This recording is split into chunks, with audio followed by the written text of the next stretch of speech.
We come to the last of Martin Luther King's principles of nonviolence.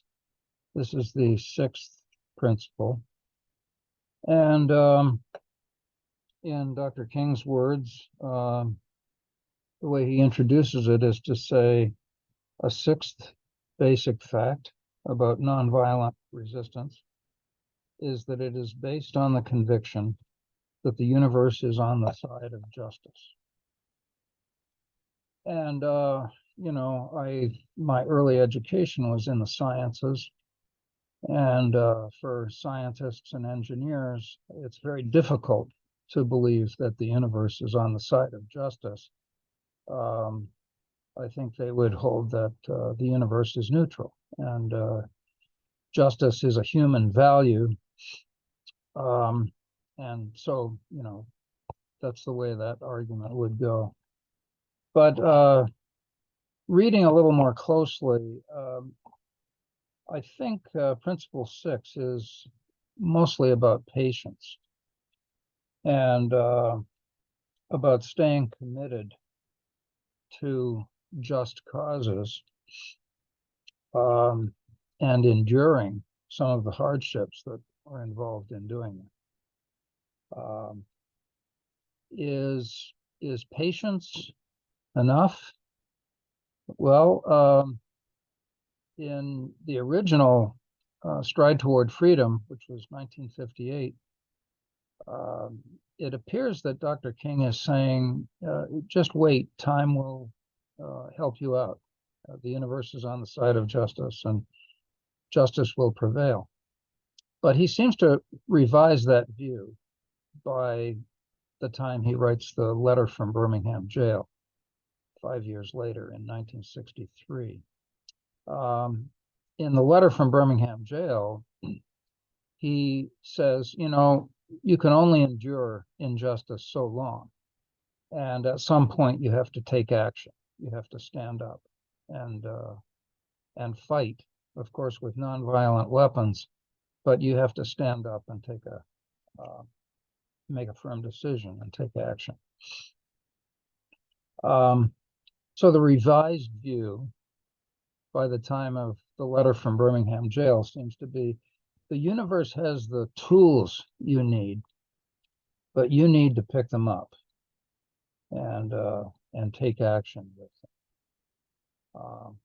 There's a lot more that could be said about Principle 6, because especially when we consider being patient through difficult times, we think of people experiencing burnout, especially in many nonprofit organizations where the mission of the organization may be very good, but people go into work day after day working on that mission for low pay and without being rewarded very often. And that can be tough. That can lead to burnout. I think a key idea here that is implied by Dr. King in Principle 6 is that the work we do may not be sufficient today, but it is necessary in order for the cause to go forward. And so that's another implication that I take from Principle 6. I don't think it's in its complete form in 1958. I really think that it comes together in the letter from Birmingham jail in 1963. My opinion, but I think that's a productive way to think about the principle. I've made videos now on each of the 6 principles, plus one on the aggression conciliation model, which combines ideas from the second and third principles. So I'd like to just reflect on the principles overall for a couple of minutes. Clearly, King's principles are not simply tactics that he is listing for us. He's not just setting the table with a number of skills that you can learn in order to practice nonviolence and some tactics to use in the struggle against injustice.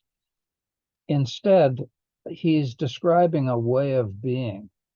And I think he believes that from this philosophy or way of being, the skills and the decisions that you're going to need in facing particular problems, they're going to come from that foundation. Some people in the nonviolence world do talk about a debate between nonviolence as a tactic, which is adopted only because the tactics work, and nonviolence as a way of life, which is a more philosophical orientation. And sometimes it is about just personal enlightenment. Sometimes it's about the agency of the individual in interacting with the world. But that's a debate that goes on among nonviolence advocates and teachers. And I think Dr. King embraced both sides of that debate. But my reading of him is that he thought that adopting nonviolence as a way of life or as a way of being is foundational. And then from that, appropriate tactics will be derived when they're needed. So there are not everybody in the nonviolence world agrees with everything, but I'm giving my perspective on this, and I hope you find it thoughtful and interesting.